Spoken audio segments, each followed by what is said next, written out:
It is back to school time coming up soon in America, so we are going to make a back to school project, and it's going to be this. It is a coat slash hat slash belt slash dog leash, book bag, whatever holder that you can put at your entryway.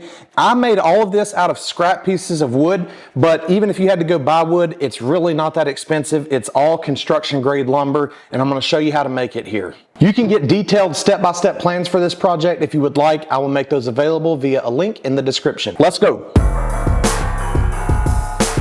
I'm gonna start at the table saw, get my back piece cut as well as the front pieces. We will worry about the outer band pieces shortly, but the back piece will be first.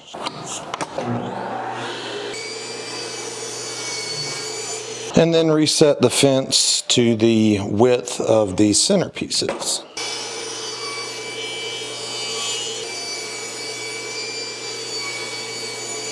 And honestly, since I'm already here at the table saw, I'll probably just use a miter gauge, set my fence, and go ahead and make the cuts for the lengths as well. If you only have a table saw, you can do this method instead of having to go back to the miter saw. Or again, if you don't have a miter saw, this is certainly an option. So the first thing I'm gonna do is just trim one edge here just to make sure that this is clean and indeed 90 degrees to this miter gauge, because I know the miter gauge is 90 degrees to the blade.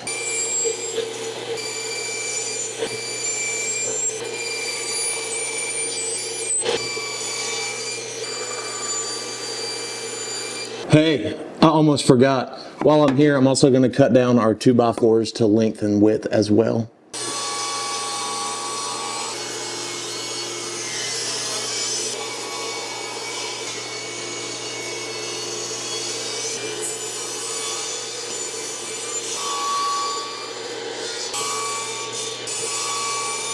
Shake them up, shake them up. Okay, on this project, it's different than other projects in that I'm actually going to paint the parts before assembly. Normally you do the assembly and then put everything together, or the assembly then finish everything. But I'm gonna paint everything first. I'm gonna scratch it up with some sandpaper just to kind of get the edges a little bit softer and sand it down a little bit. And then all of the outer band pieces, I'm gonna paint black, and the inside pieces, I'm going to paint this light gray, almost like an off-white. You could do paint the outside ones white, maybe stain the inside ones. I just want something that contrasts. That's just my opinion. If you would like, you could go ahead and assemble this whole thing, paint it all one color. It's completely up to you.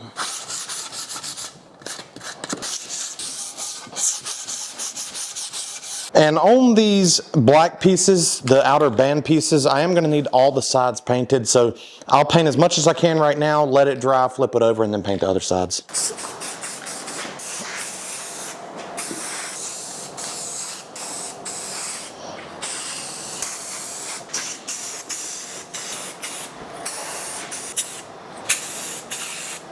Now we just live and let dry. Okay, now that the paint is dry, I'm going to install some pocket holes on all edges of this backboard. I'm going to be using this pocket hole machine. Do not feel the need to go buy something this big and this expensive. There are much cheaper pocket hole jigs, real small ones, that you can use a drill that you can get for probably less than $30 maybe. But since I have this, I'm going to use it. And again, I'm going to install pocket holes around all four edges of one side of this backer board.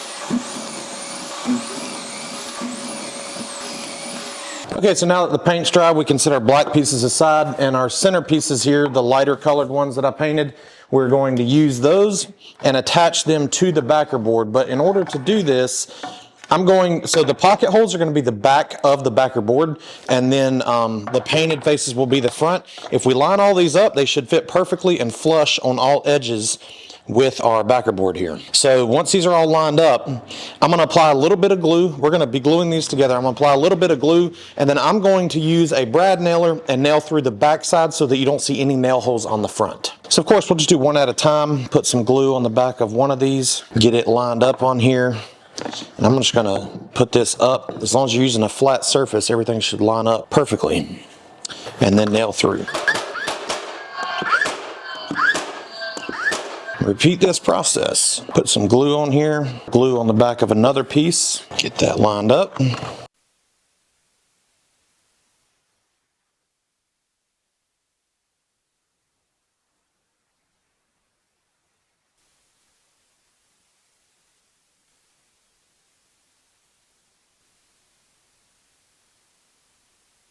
Okay, now the two sides have been glued on and pocket holes applied. I'm now going to put this piece on, and this piece fits in between these two outside pieces. So again, I'll apply a little bit of glue here and then fit this piece between here.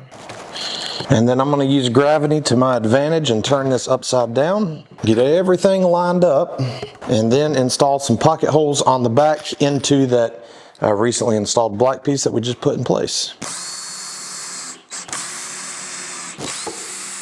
And the last step is to install the long black piece on top, and that is designed to have a 1-inch overhang on each side. So I need a setup block. 1 inch, and we will get this lined up. The easiest thing to do, I think, is going to be to line it up once I get it flipped over. So again, apply some glue here, and then we will put this down on the bench, flip this over. Now use our setup block. 1 inch on each side, and apply some pocket hole screws.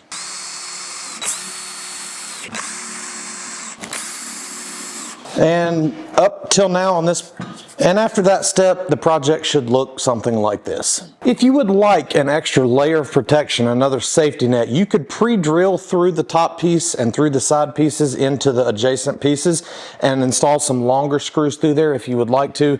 Again, this is all glued together and pocket holes screwed together, and for what it is, I think it's going to hold up just fine. So the next step is to install some coat hooks. But before actually installing them, I certainly would recommend doing a little bit of layout work to find the center of each board, both side to side and the center up and down. So I'm going to make some small marks here at center so that we know that the coat hooks are going to be uniform with each other, as well as lined up, and it's just going to look a little bit better.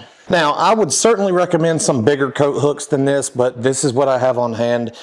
This board, this assembly here is probably a little bit too big for these hooks. It might look a little silly, to be honest, but again, these are the coat hooks that I have on hand that I'm going to use for this project. So we will get everything lined up and screw these bad boys in. Okay, just like that, this project is technically complete. Obviously, in order to mount this on the wall, it's going to have to be secured very well. You could install a almost like a picture framing wire or some sawtooth hangers on the back.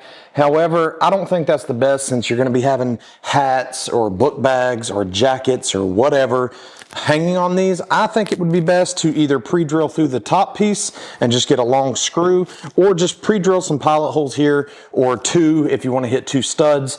It depends on where you're hanging it, what you're doing with it, but definitely get this secured to the wall, because with these durable and larger coat hooks on here, you don't want to have, it's not a picture. It's going to be getting used. It's going to be getting jiggled around. Make sure that it is secured to the wall correctly so that you don't have it collapsing off the wall.